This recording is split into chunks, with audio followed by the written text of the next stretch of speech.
Hello, my name is Lamar Townsend, and I'm reading this book called Jefferson Sons. Well, I already read it, obviously. And this is a book right here. And this book is about a boy named Beverly and how his dad is actually Thomas Jefferson. This is a true story. They have it all written down, the family tree, and everything, of how this boy is actually Jefferson's son. And how Thomas Jefferson actually had a relationship with a slave named Sally Hemings. And it actually shows you the family tree of how many, they had about 7 kids together. Seven kids, and Beverly was one of them. Now, the story is from Beverly's perspective, so that's why I'm talking about him so much, not the others. But what happens is, boy named Beverly, one day he goes into Thomas Jefferson's room, and he sees the violin that he always sees the master playing.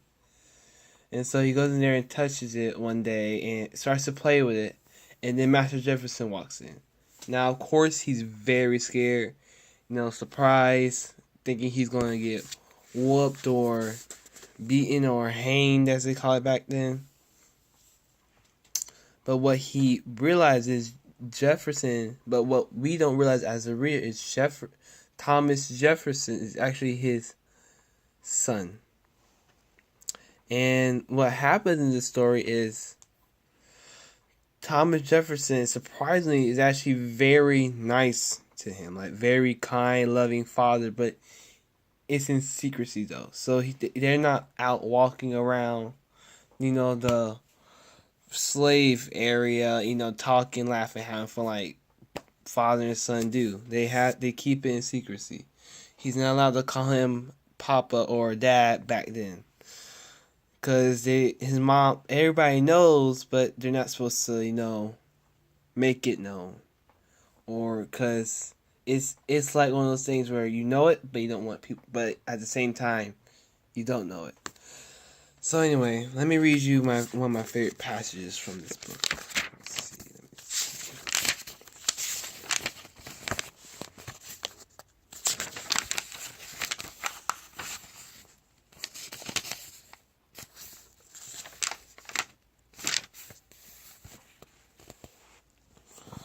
Quick as a flash, before he could think hard enough to make himself stop, Beverly tucked Master Jefferson's violin beneath his chin.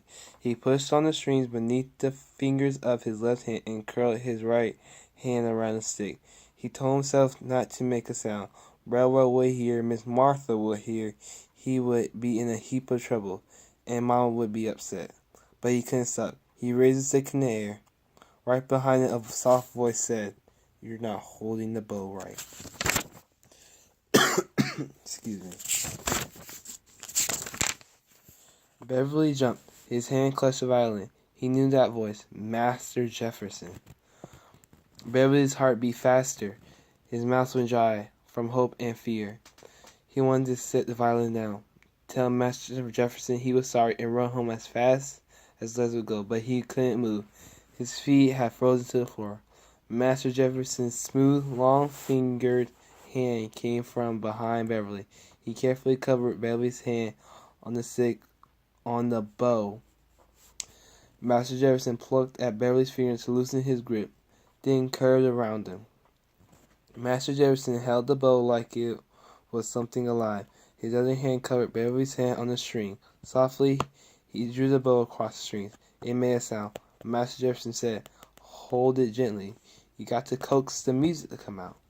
Beverly turned and looked up at him. The last time he'd been close to Master Jefferson had been at Christmas months ago.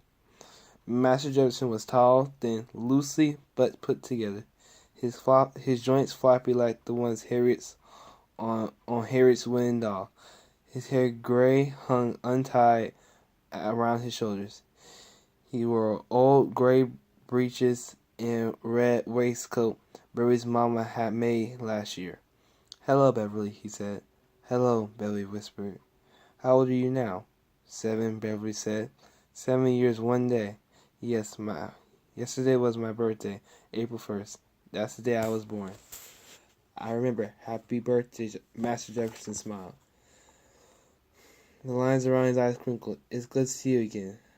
I like having children around. And watching Miss Martha's been keeping house for me. And her children stay here with us. They're here now. Yes, said Master Jefferson. Aren't I lucky? But Miss Edith and the new baby had to stay behind. Master Jefferson raised an eyebrow. Miss Edith? Miss Edith, Beverly said. That went to Washington. Master Jefferson looked puzzled, so Beverly explained. Miss Edith, that's married to the blacksmith, Joe Fawcett. Miss Edith, that lives with you. She just had a baby right before Mama had Matt. It was a boy, and they named him James. Oh, you mean Eddie, the cook, my apprentice cook. Yes, sir. Joe Fawcett's real sorry they didn't come home with you. He understands 'cause the baby's so little he wanted to see him. He misses him. We all do.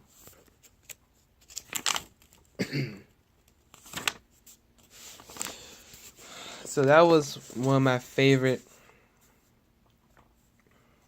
passages from the book because it shows Beverly's actual excitement for being with his dad and going and just feeling like he actually has a dad.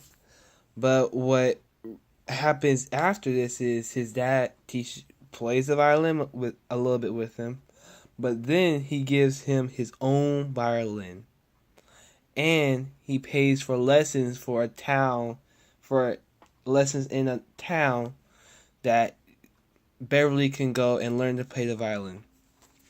Now you saw me kind of like skipping words and jumping back and forth in this book because the grammar in this book is not good. Not saying that, like the punctuation and of the character, back then how they talk different ways because, one was foreign but the other one was country. Sorry. Excuse me. But, in this book, the author was more so skipping words.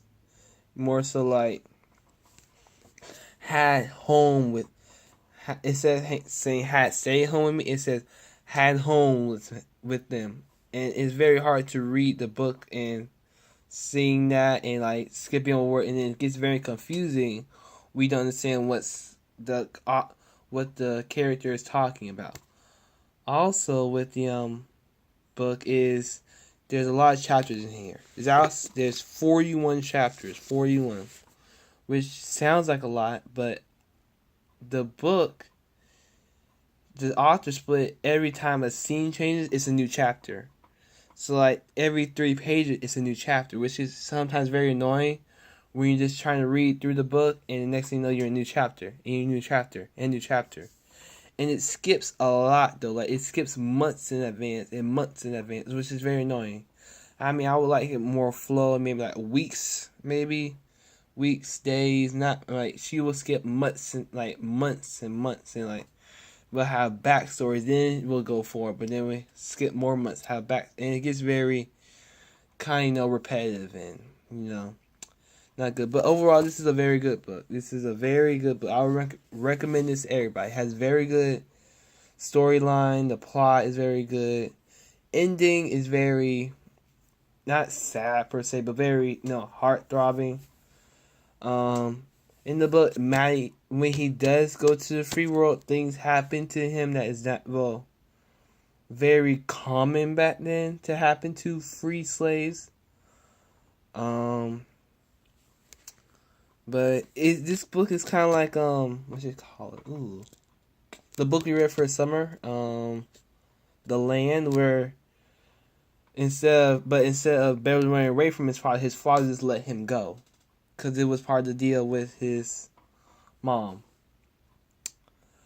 But I would recommend this book to my peers. It's a very good book. It's not hard to read.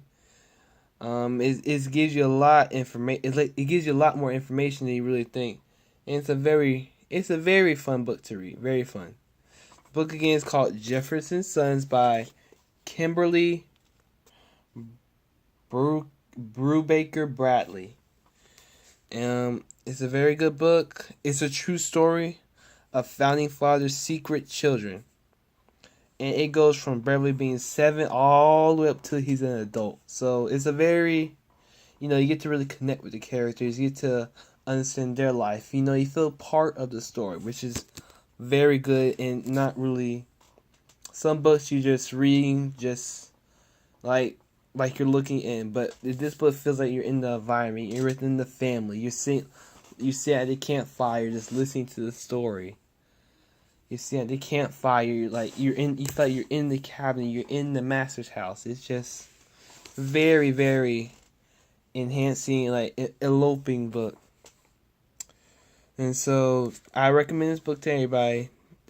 Again, this book's called Jefferson Sons by Kimberly Brubaker Bradley.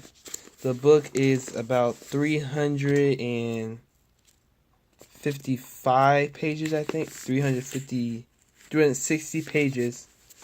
And so, thank you and hope you enjoyed the book.